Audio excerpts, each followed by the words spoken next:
دنیای تەقەدوموانەیە کارەکان ئەنجام دەدرێت وام پێشەنگایە کۆمەڵی شەریکاتی دەرەکی و ناوخۆیی لەخۆ گرتووە کۆی کۆمپانیاکان کە تاکو ئێستا وەکو داتایە لەلامان بێت 160 کۆمپانیا بەژاری تیا کردووە و لە بوار و سێکتەرە جیاوازەکانە و شیعاری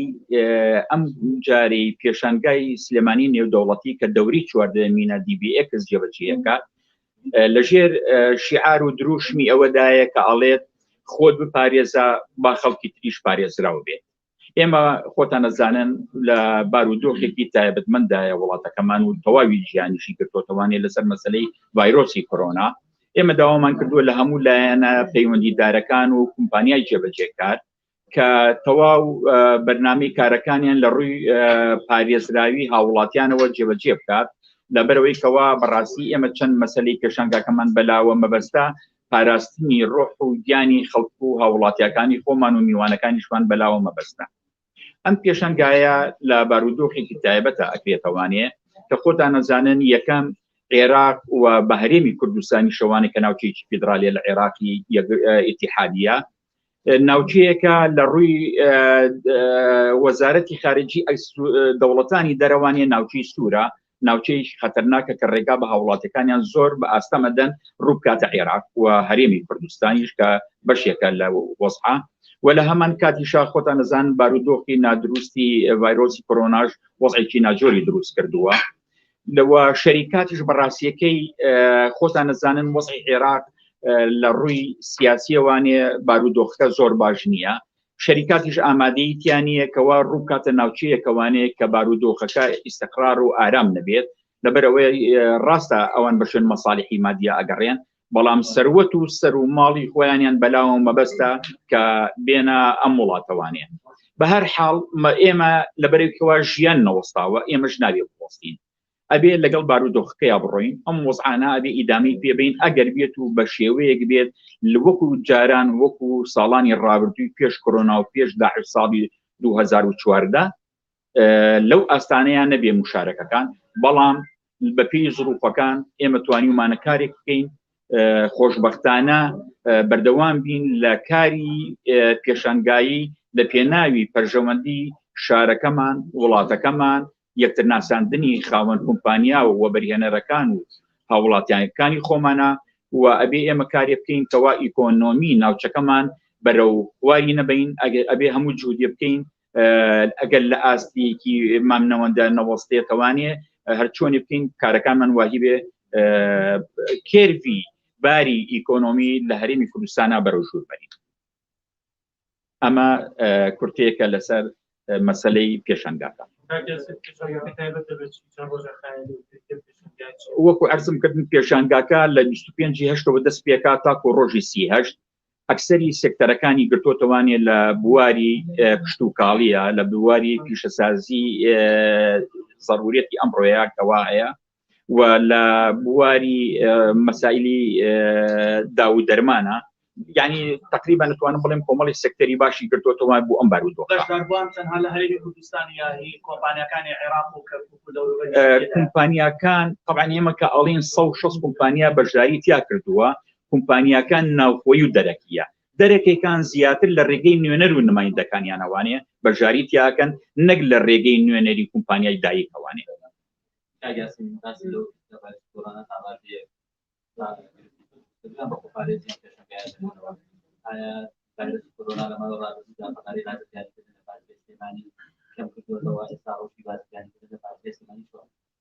ئێمە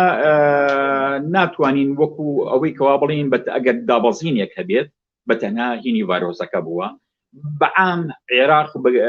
هەمووی و هەرێمی کوردستان بە تایبەتی ڕۆچوونێکی باری ئابووری هەبووە ڤایرۆسی کۆرۆنا هەبووە یعنی کۆمەڵێک شت هەبووە ئابووریەکەش وەکو ڤایرۆسێکە وە کۆمەڵێ لەو وەزعانە مستەقیڕی وەزعەکان ڕۆچوون و ئەوە هەبووە بەڵام ئەوەی کە ئێمە خۆشبەختانە ئەیبینین و کارمان لەسەر کردووە باری ناوخۆیی ناو وڵاتمان تێک نەچووە بەڕێستان ئاگادارن پار ئەم کاتانەوە بۆ چەند مانگی پێشتر کە وەزعی کۆرۆنا دروست بوو ئێمە هەرچی موسساتی دەوڵەتە داخرا بوو ئێمە وەک ژووری بازرگانی دەواممان نەکرد بووی نێڵین بازار بێکاڵا بێت و پێداویستی بازار جێبەجێ بێت. ئێستاش کاک عەلی وەکو بەرپرسی کۆمپانیای تەقەدوم کە جێبەجێکاری مەسەلەی پێشانگاکەیە بەڕێزان پێم باشە ئەوانش قسەی بکەن وەک نوێنەرایەتی کۆمپانیاکەی خۆیان. السلام عليكم جميعا ونشكركم على الحضور. احنا يوم 25 الى 30 هذا الشهر الجاري شهر آب افتتاح معرض السليمانية الدولي العام DBX الرابع عشر برعاية غرفة تجارة السليمانية. مشكورة طبعا غرفة تجارة السليمانية تدعم هاي المشاريع التجارية والاستثمارية موجودة بالمدينة بشكل مستمر،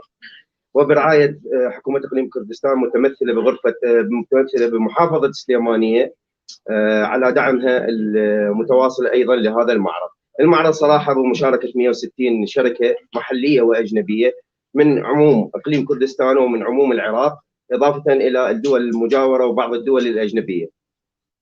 الزائرين راح يكونون يتوافدون من جميع أنحاء العراق، يعني من المحافظات الجنوبية ومحافظات إقليم كردستان ومحافظات الوسط ومن بغداد. المعرض أيضا برعاية الشركة العامة للمعارض والخدمات التجارية العراقية اللي هي وزارة التجارة العراقية. بالنسبة سؤالكم بالنسبة على موضوع كورونا المنتشر حاليا،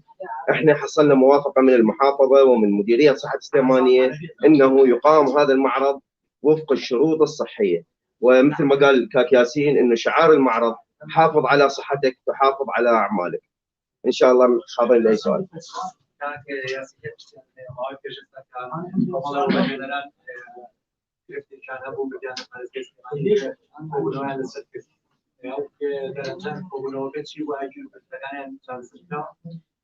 دیاری ئێمە هەر کۆبوونەوەیەک وە کێشەیەکە بێ لە ڕووی ئابوووریەوانی ئێمە هەموو ئەو ڕێکخراوانی کە تایبەتمەندن و وەکو مەسایلی ئیکۆنۆمی هەمووی ئەندامەتی ئێمەیانەیە هەموو پەلوپۆی ژووری بازرگانی. ئێمە مشارەکە لە هەموو چارەسەرەکانە ئاکەین لەگەڵ لایەنە پەیوەندیدارەکانە، کارەکان بەرەو پێشەوە ئەچێت، بەڵام دیارە ئەوەی کە پێویستە هەموو شتێک وەکو ئەوە نییە کەەوە کابرا تووشی نەخۆشی و دەرزیە چابێتەوانی گرفتەکان هیچ پێشووترە و ساڵانی پێشووترە ئەبێ کاری لەسەر بکرێت و کاتیەوەی بۆ جێبەجێکردنەکانی هیچ شتێک بە شێوەیەکی ئانی جێبەجێ نەکراوە و ناشکرێت.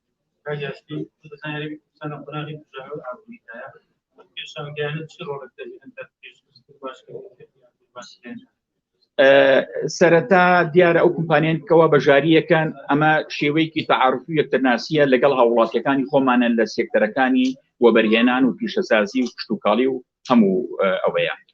و لە هەمان کاتە ئێمە توانیمانە بۆەوەی پێشانگاکانەوانێت کەسی یەکەم یان نوێنەری کۆمپانیەکان بتوانێت کۆنتاکت لەگەڵ کۆمپانیا کوردیەکانی خۆمان و هاوڵاتی عێراقەکانە بکات بکەینەوانێ و ئەو کۆمیشن و پارانی کە ئەسەندێت و ئەبێتەوە هۆی بارگرانی و